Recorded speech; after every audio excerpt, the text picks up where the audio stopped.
Hey there, books, welcome back to my channel. Yesterday I went to the used bookstore and I bought 30 books. Yeah, I walked into the bookstore and they were having a sale, 10 books for $1. 10 books for $1, I said. I guess I could find 10 books, and then I found 11. And so I decided to get 20 books, but then I found 21. So then I ended up with 30 books and I only paid $3.27. So today I'm gonna tell you the 30 books that I bought yesterday for $3.27. I do have some other books because I did have a birthday recently and I have a birthday book haul, but I'm not going to include those books here because right now I want to show you the 30 books that I got for $3.27. And when I was looking at these books, I noticed that some of them form a little bit of a book chain because some of the authors that blurb one book blurb the other book, or an author of one book blurbs another book. And so I'm gonna try to see how I can keep that chain going. And at the end of this video, I'm gonna announce the winner of the giveaway that I did on my birthday, because I just realized that I never posted who the giveaway winner was. And yes, I'm gonna tack it onto the end of this video so that you'll wanna watch my entire haul before you see who won a book from me. So let's begin with the books that I got. I got 30 books, like I said. Some of them are fiction, some are non-fiction, a few hardcovers, some paperbacks, and I even got a journal, which this journal is probably one of the prettiest journals that I have. No, that's not true. I have some really cool journals, but this is really cool. This is 52 lists for happiness. A list of things in your life you're actually able to control. List the happiest people you know. List 10 ways to get excited in the next 10 minutes. I love the pictures in here. These are really gorgeous. I could see myself using this as a spread for something. List the spaces in your life you'd like to create more order and organization. This is so pretty. To find a journal like this for 10 cents, I mean, come on, isn't that a find? That was a journal. That's the only one in that pile. My next pile is my hardcover novels, and my first one is Girls on Fire by Robin Wasserman. And this is a thriller. It is about 3 girls went into the woods. 2 came out. Shortly after Halloween 1991, the local high school basketball star is found in the woods with a bullet in his head and a gun in his hand, a discovery that sends tremors through this conservative community, already unnerved by growing rumors of satanic worship in the region. Okay, I'm not sure if that's a book that I would actually like to read, but 10 cents, you don't leave these kinds of books behind. But on the back, one of the blurbs is written by Megan Abbott, author of The Fever and Dear Me, and apparently also the author of Give Me Your Hand, Megan Abbott. And this one, I suppose, is also a thriller. It is Kit Owens harbored only modest ambitions for herself when the mysterious Diane Fleming appeared in her high school chemistry class. But Diane's academic brilliance lit a fire in Kit, and the two developed an unlikely friendship, until Diane shared a secret that changed everything between them. Another thriller.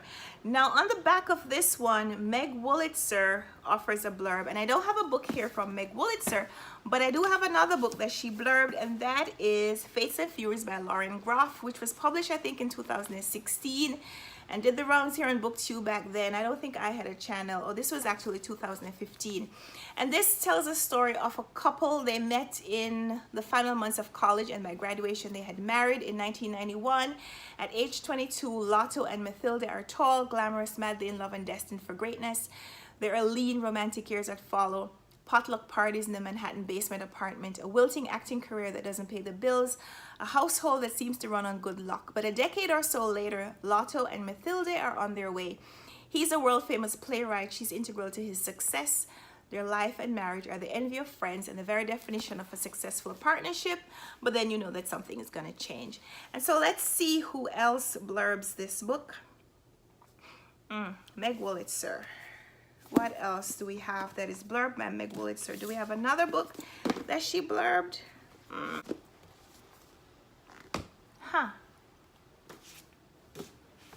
Maybe not. So I don't have 2 books that are blurbed by the same author, but I do have the same author mentioned on 2 books. Gillian Flynn is mentioned on The Dinner by Herman Koch, which I do have another copy of this book in paperback, but I saw this in hardcover and I couldn't resist because I prefer to collect hardcovers. This happens on a summer evening in Amsterdam. Two couples meet at a fashionable restaurant for dinner. At first, the conversation is a gentle hum of polite small talk, but behind the empty words, terrible things need to be said, and with every forced smile and every new course, the knives are being sharpened. Each couple has a 15-year-old son, and as civility and friendship disintegrate, each couple shows just how far they are prepared to go to protect those they love. I think I started reading this book before, and I don't think I ever finished it, so now that I have another copy, maybe I'll read it again. And Gillian Flynn offers a blurb on the back of this book. She says, the dinner begins with drinks and dark satire and goes stealthily and hauntingly from there. And Gillian Flynn is also mentioned on the front of Tangerine by Christine Mangan. And it says, as if Donna Tartt, Gillian Flynn, and Patricia Highsmith had collaborated on a screenplay to be filmed by Hitchcock. So that is the endorsement from Joyce Carol Oates, and here's what the synopsis says. The last person Alice Shipley expected to see since arriving in Tangier with her new husband was Lucy Mason. After the accident at Bennington, the two friends, once inseparable roommates, haven't spoken in more than a year. But here was Lucy trying to make things right and return to their old rhythms.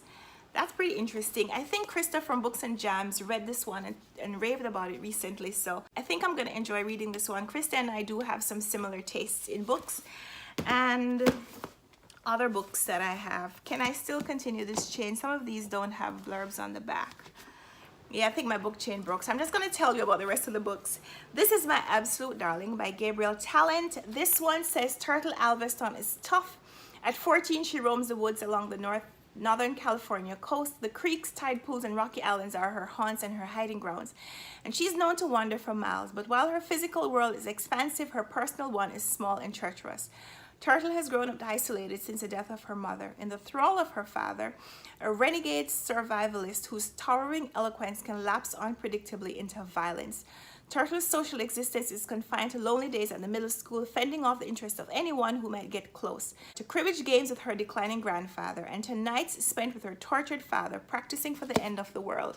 Sounds intriguing, and it's blurbed by Stephen King, Phil Clay, and Celeste Ng. So that's pretty cool. I also have A Confederacy of Dunces by John Kennedy O'Toole. I bought a copy of this book from Amazon used site, and I didn't like the tear on the cover, so I saw this almost exact replica in the bookstore yesterday for 10 cents, and I was like, if I had just waited a few more weeks, I could have saved myself that trouble from Amazon and gotten this one instead. I mean, it's not in the best of conditions, but it was 10 cents, guys. It was 10 cents. So what is A Confederacy of Dunces about? I'm not sure, except I know it won the Pulitzer Prize. The hero of John Kennedy Toole's incomparable comic classic is one Ignatius J. Riley, huge, obese, fractious, fastidious, a latter-day Gargantua, a Don Quixote of the French Quarter. His story bursts with wholly original characters, denizens of New Orleans' lower depths, incredibly true-to-life dialogue, and the zaniest series of high and low comic adventures. I need to read this book pretty soon. It is about 400 pages.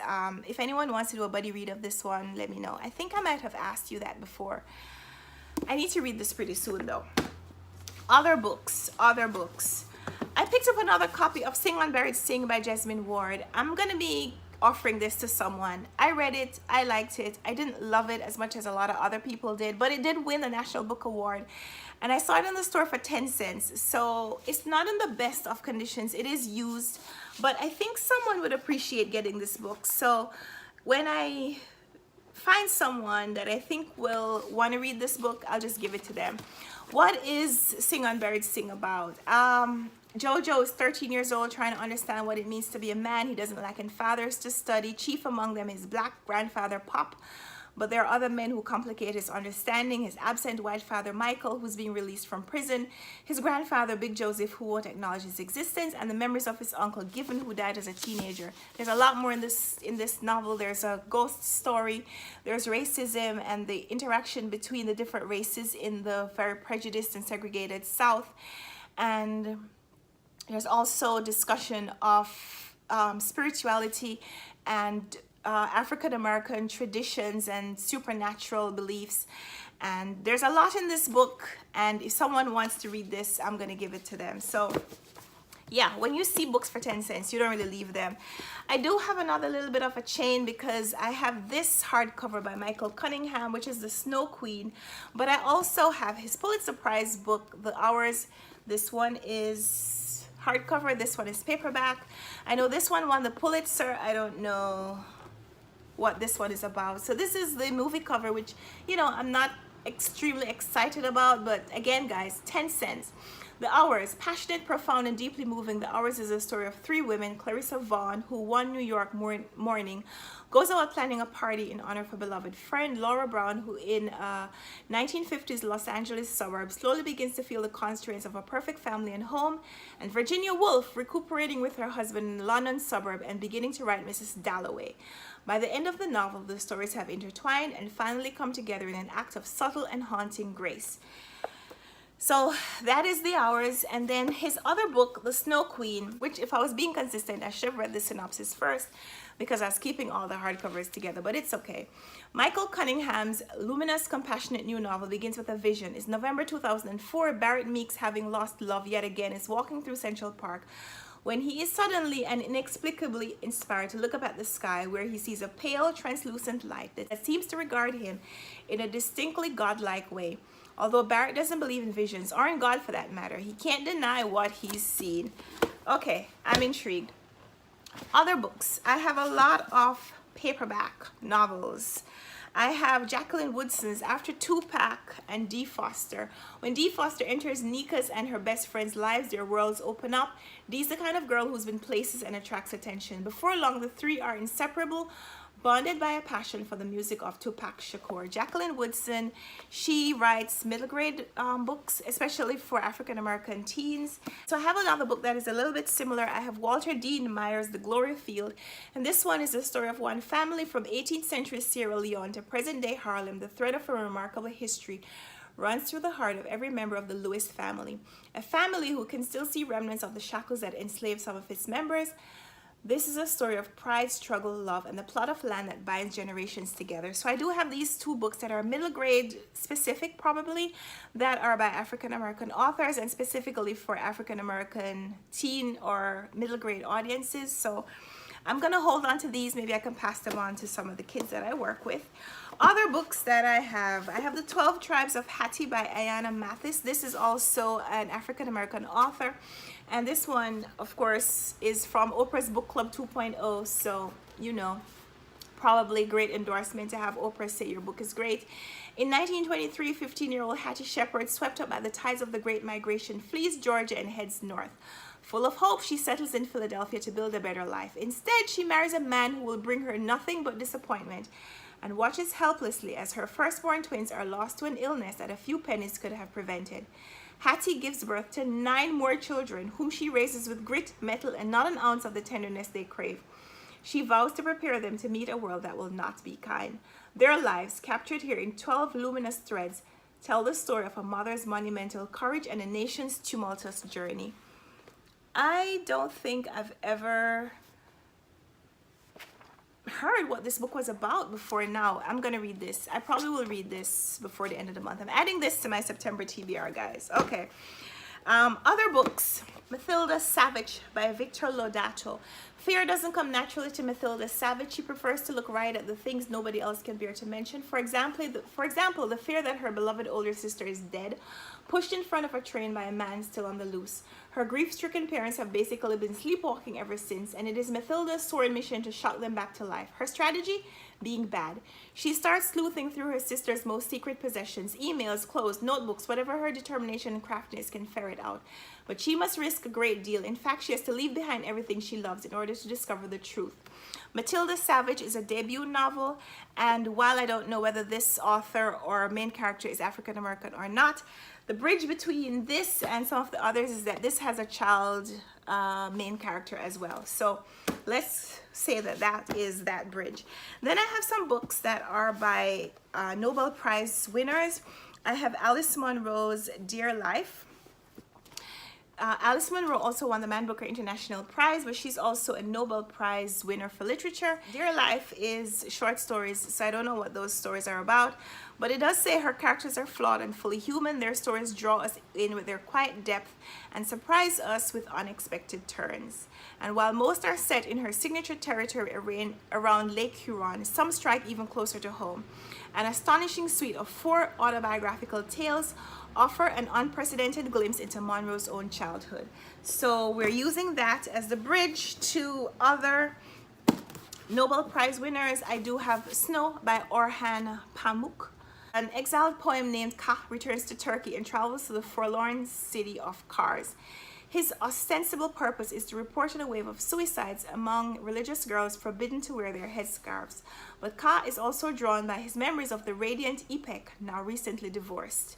Ooh, okay, so almost 450 pages, Snow by Orhan Pamuk. I've wanted to read something by him, and specifically this book, for a while, so I'm glad that I found it and got it for 10 cents. Ooh. Don't fall, don't fall, don't fall. Speaking of Nobel Prize winners for literature, I have two books by Saul Bellow. They're both Penguin classics. The first is The Victim by Saul Bellow. The synopsis says, with his wife away visiting her mother, Asa Leventhal is spending his time alone. One evening, attempting to find relief from a New York heat wave, he's accosted in a park near his home by a down-at-the-heel stranger who accuses Leventhal of ruining his life.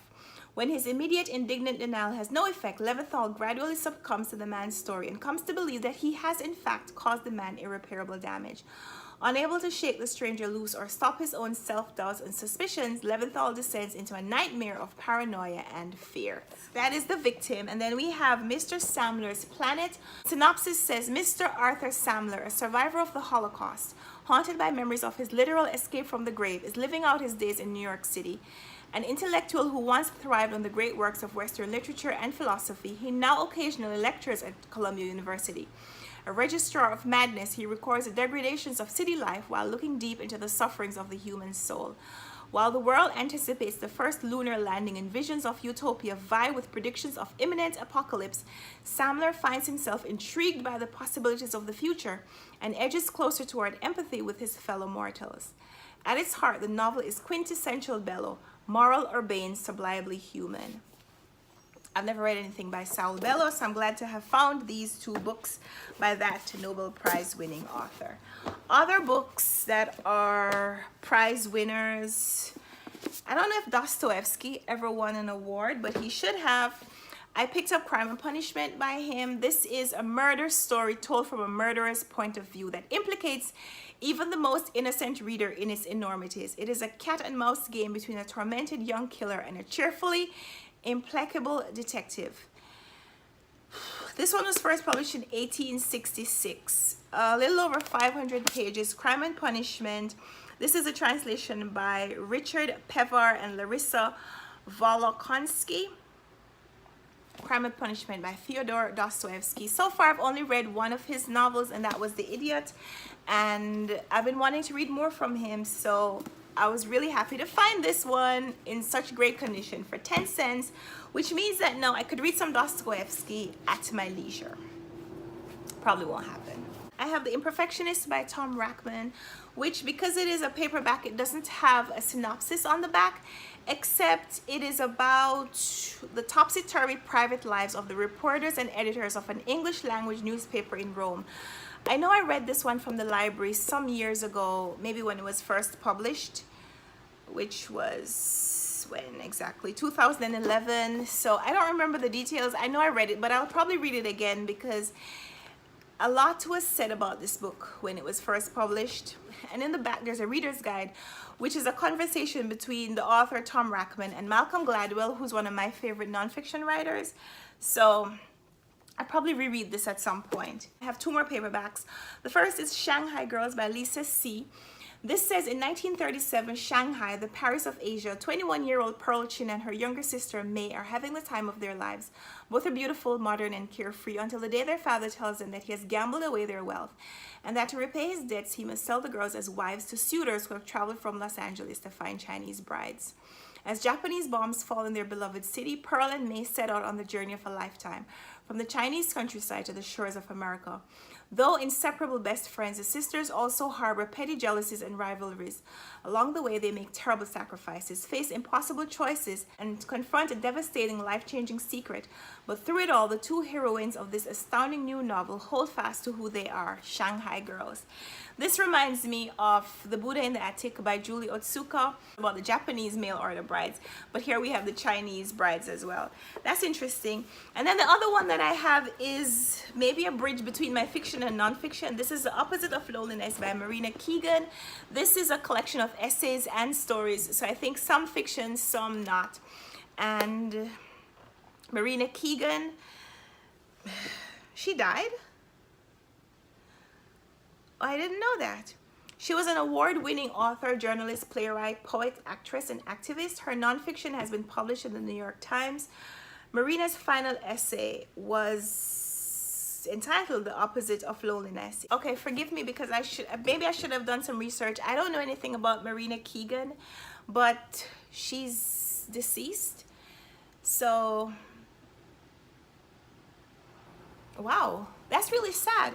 I need to find out more about this author, so I think this is probably going to be one that I read very soon. On the back it says, how do you mourn the loss of a fiery talent that was barely a tendril before it was snuffed out? Answer, read this book. So yeah, I guess I'll read this book to understand more on why she is deceased, because it seems like a lot of people liked her writing. So this is my bridge. So now we're talking about nonfiction. I have M Train by Patti Smith. She won the National Book Award for her book called Just Kids. In this one, it begins in the tiny Greenwich Village cafe where Smith goes every morning for black coffee, ruminates on the world as it is and the world as it was, and writes in her notebook. I've heard that the writing in this one is exquisite, and so I look forward to reading that. I also have heard really great things about this book called The Known World by Edward P. Jones. This is a Pulitzer Prize winning book. And is it a novel? It is a novel. So I do have one more novel. Sorry. This one tells the story of Henry Townsend, a black farmer and former slave who falls under the tutelage of William Robbins, the most powerful man in Manchester County, Virginia. Making certain he never circumvents the law, Townsend runs his affairs with unusual discipline. But when death takes him unexpectedly, his widow Caldonia can't uphold the estate's order and chaos ensues. I thought that this was nonfiction, The Known World. Maybe I'm confusing this with something else by him, Edward P. Jones. I'm adding that to my fiction pile, but I do have other nonfiction. I have Why Not Me by Mindy Kaling, which I read before, but it would be nice to have this copy on my shelf.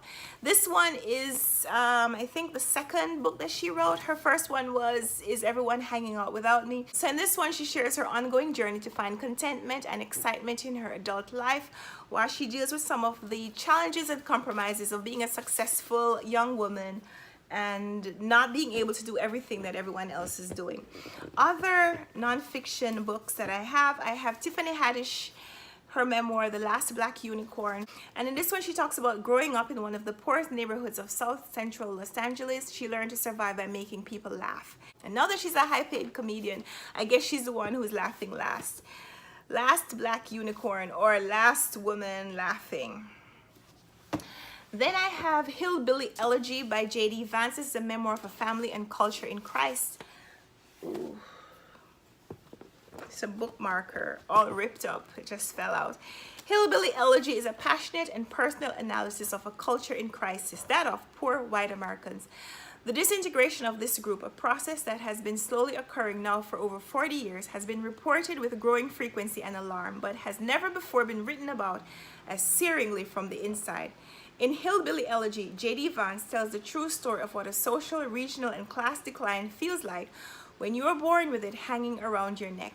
He's a former Marine and Yale Law School graduate, and he does a memoir of a family and culture in crisis from the inside. J.D. Vance, he grew up in the Rust Belt city of Middletown, Ohio, and the Appalachian town of Jackson, Kentucky. Other nonfiction books. I have The Return by Hisham Matar. This one, Cole Toybin wrote, is likely to become a classic. When Hisham Matar was a 19-year-old university student in England, his father was kidnapped. One of Gaddafi regime's most prominent opponents in exile, he was held in a secret prison in Libya. Hisham would never see him again. This is a memoir of one son's search for his father. His debut novel, In a Country of Men, was nominated for the Man Booker Prize some years ago, and so him writing about his own story should also be quite interesting. And the final book, book number 30, I think, is David Sedaris' Diaries 1977 to 2002, Theft by Finding. David Sedaris is a comedian. I think he is hilarious, and in this synopsis, it says, it's no coincidence that the world's best writers tend to keep diaries. If you faithfully record your life in a journal, you're writing every day. And if you write every day, you become a better writer. David Sedaris has kept a diary for 40 years. And so a lot of this is just little entries from his diary. Maybe it all is, I guess, theft by finding. So this is, wow, over 500 pages of diary entries from a comedian. And so those are the 30 books that I picked up yesterday. I'm not even gonna try to do a thumbnail. Can I do a thumbnail? Okay, I'll do it. Can I hold up 30 books? I mean, is that even something that one should attempt? Well, this is probably not the best idea I've ever had. I'm gonna try to hold up 30 books all at once. And don't let me forget, I still need to do the drawing for the giveaway. If these books fall, they're gonna really hurt me. I'm not gonna do it. More than this anyway. Okay, this is 15. This is 15. All right, okay. Let's pretend that those are 30 books. Then I need to do a giveaway. And to celebrate, I'm giving you a gift. Okay, so I'm gonna use the URL. I'm gonna put it into this random generator. Okay, start the raffle, pick a random winner.